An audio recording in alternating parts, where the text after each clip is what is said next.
성부와 성자와 성령의 이름으로 말씀드립니다. 한 주간 동안 안녕하셨는지요? 오늘 우리가 들은 누가복음은 예수께서 제자들 앞에 나타나신 발현사화에 대해 전하고 있습니다. 예수께서 제자들에게 평화를 전하시자 제자들은 너무 놀랍고 무서워서 유령을 보는 줄 알았다고 말합니다. 그러자 예수께서는 제자들에게 유령은 뼈와 살이 없지만 당신은 뼈와 살이 있다며 만져보라고 권하십니다. 게다가 어리둥절하고 있는 제자에게 생선 한 토막을 달라고 해서 드시기까지 합니다.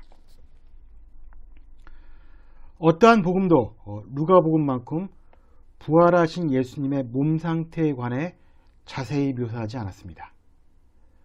네 복음서는 막달라 마리아가 예수님 부활의 최초 증인이라는 점에서 일치합니다. 한편 마태복음에서는 부활하신 예수께서 제자들 앞에 나타나시자 예수를 뵙고 엎드려 절하는 사람도 있었으나 그 중에는 의심하는 사람들이 있었다는 말로 부활하신 예수님을 만난 사람들의 반응을 전합니다.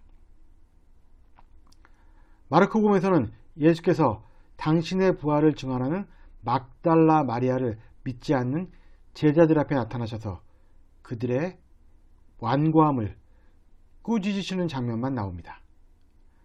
반면 요한복음에서는 제자들이 닫아둔 문을 통과해서 들어오신 부활하신 예수님을 너무 기뻐서 어쩔 줄 모르게 맞이하는 모습이 등장합니다. 요한복음의 제자들은 예수님의 부활하신 몸 상태에 대한 호기심이나 의구심은 전혀 없는 듯합니다. 다만 그 자리에 있지 않던 토마가 예수님의 부활을 받아들일 수 없다며 다음 주일까지 예수님을 기다리는 수고를 했고 결국 부활하신 예수님을 나의 주님, 나의 하느님으로 고백하게 됩니다. 그렇다면 왜 다른 복음서와는 달리 오늘 우리가 들은 누가복음은 부활하신 예수님의 몸에 대해 다른 복음서들보다 좀 더 분석적으로 혹은 실증적으로 접근하고 있을까요? 거기엔 아마도 복음서의 저자인 루가가 의사라는 이유도 있을 것입니다. 예수님의 부활이 사실이라면 그 부활하신 몸은 과연 어떻게 이루어진 것일까? 루가도 궁금했을 것이고 우리도 한 번쯤은 이것을 짚고 넘어가야 합니다. 아시다시피 인류 역사를 통해 단 한 사람만이 죽음으로부터 부활했습니다. 따라서 부활한 몸에 대한 궁금증을 가질 수 있다고 생각합니다. 그리고 그 몸이 어떠할 것인가는 어디까지나 일종의 추측과 가설의 차원에서 행해지는 것임을 이해해 주시기 바랍니다. 동양에서는 인간이 영, 혼, 백, 육체로 구성되어 있다고 봅니다. 영은 하느님이 머무는 자리로서 우리의 근원이라고 할 수 있는 부분입니다. 혼은 우리의 생각과 감정, 의지로 구성되어 있습니다. 영어로 표현하자면 마인드 또는 정신이라고 할 수 있습니다. 백은 육체를 주관하는 에너지고 육체는 몸 그 자체입니다. 창세기에서 보듯이 육체의 기원은 흙입니다. 우리는 흙을 빚어서 만든 존재입니다. 그런데 우리는 육체를 영원히 사용할 수 없습니다. 지상에서 사용하다가 작동이 멈추면 그것이 바로 육체의 죽음인 것입니다. 이처럼 인간은 영, 혼, 백, 육체로 구성되어 있습니다. 부활의 몸을 갖추는 데 있어서 중요한 것은 바로 백이라고 합니다. 백은 지, 수, 화, 풍 그리고 에테르로 구성되어 있다고 합니다. 즉 흙, 물, 불, 바람 그리고 실체가 밝혀지지 않은 가상의 순수 에너지인 에테르 등 5가지 생명의 원소로 구성되어 있는 것입니다.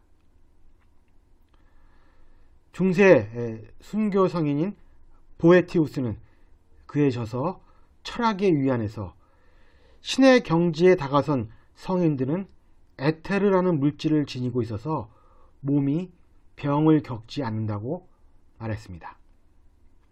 에테르는 어떠한 특성도 지니지 않는 순수 에너지입니다. 즉 백은 4원소와 에테르를 활용하여 즉 5원소로 영원한 육체를 구성한다는 것입니다. 예전에 이제 5원소라는 영화가 있었죠. 우리가 자주 사용한 말 중에는 혼비백산이라는 용어가 있습니다. 죽으면 혼은 비, 날아가고 백은 산, 흩어진다는 뜻입니다. 그러니까 즉 우리가 죽은 후에라도 백이 흩어지기 전에 에테르를 사용하여 새로운 육체를 갖게 된다면 죽어서도 죽지 않게 된다는 것입니다. 즉 우리는 영원히 살 수 있다는 것입니다. 에테르를 활성화시켜 영원한 육체를 갖는 일, 그것은 마치 우리가 옷을 갈아입는 것처럼 지금의 육체를 버리고 새로운 육체를 갖는 것을 의미합니다.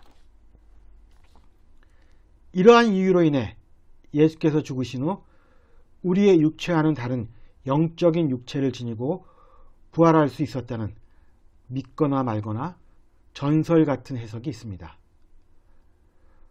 부활은 영의 부활뿐만 아니라 몸의 부활까지를 포함하지만 그 몸이 지금 우리가 지니고 있는 몸과는 차원이 달라서 문마저 통과할 수 있다는 문제의식을 루가는 지녔기에 다른 복음서보다 예수님의 몸에 집중한 것 같습니다. 이 이론대로라면 육체의 부활, 불멸의 육체를 제공하고 있는 에테르를 어떠한 방법으로 활성화시킬 수 있는가의 문제는 여전히 신비의 영역, 즉 우리의 힘이 미칠 수 없는 영역에 존재합니다. 결론적으로 에테르라는 물질 자체가 증명되지 않은 가정의 것이기에 물리적 차원의 주님의 부활은 여전히 신비로 남아 있습니다. 이처럼 부활하신 예수님의 몸을 물리적인 방법을 통해 이해하고자 하는 것은 엄밀한 객관성을 확보할 수 없습니다. 그래서 결국 부활은 신앙의 차원에서 논해져야 합니다. 20세기 신학의 거장인 폴 틸리히는 인류 최초의 부활자이신 예수님을 뉴빙, 새로운 존재라고 불렀습니다. 그 이전의 역사에서도 그 이후의 역사에서도 존재하지 않았던 새로운 존재라는 뜻입니다. 틸리히는 어떤 의미로 이런 용어를 사용했을까요? 당연히 부활이 예수님을 전무후무한 새로운 존재로 만드셨습니다. 그러나 부활은 원인이 아니라 결과입니다. 예수님이 새로운 존재가 된 것에는 어떤 이유가 있을까요? 예수님 이전에도 하나님의 뜻을 쫓아 그분과 일치를 이룬 사람이 예언자나 믿음의 조상 중에서 여러 명 있었습니다. 예수님 이후에도 가령 프란시스 성인 등 많은 분들이 하나님의 뜻에 따라 자신의 뜻을 일치시키며 살았습니다. 그러나 하느님과 100%에 이르도록 요즘 말로 하면 싱크로율이 완벽하게 일치한 분은 오직 예수 한 분밖에 없으셨습니다. 그러한 이유로 인해 폴 틸리히는 새로운 존재라는 명칭을 예수님에게 부여했던 것입니다. 그것은 예수께서 당신이 하나님의 외아들이자 동시에 하느님이라는 자의식이 있었기 때문에 가능했던 일이었습니다. 하느님과 완벽하게 일치했던 새로운 존재인 예수께서는 하나님, 죽음과 부활, 그리고 영원한 생명에 대해 이렇게 말씀하셨습니다. 정말 잘 들어두어라. 내 말을 듣고 나를 보내신 분을 믿는 사람은 영원한 생명을 얻을 것이다. 나는 부활이요 생명이니 나를 믿는 사람은 죽더라도 살겠고 또 살아서 믿는 사람은 영원히 죽지 않을 것이다. 아버지께서 생명의 근원이신 것처럼 아들도 생명의 근원이 되게 하셨다. 부활한 몸은 다음과 같은 특징을 지니고 있다고 합니다. 썩지 않는다. 그리스도와 같이 영광스러운 형체로 변화한다. 신령한 몸이다. 결혼하지 않고 하늘에 있는 천사와 같다. 시공간의 제약을 받지 않는다. 죽음에 매여 있지 않는다. 하늘에 속한 자의 형상을 입는다. 다시는 사망이 없고 애통하는 것이나 곡한 것이나 아픈 것이 없다. 아마도 부활은 인간이 태초의 모습으로 회복하는 것일지도 모르겠습니다. 인간을 올가매었던 흙의 논리를 벗어나 영의 논리로 다시 살게 되는 것. 이것이 부활은 아닐까요? 먹고 살기 위해 죽도록 고생하는 삶이 끝나고 우리가 보내줬던 본향으로 돌아가는 것. 이것이 바로 부활일 것입니다. 성부와 성자와 성령의 이름으로 말씀드렸습니다. 아멘.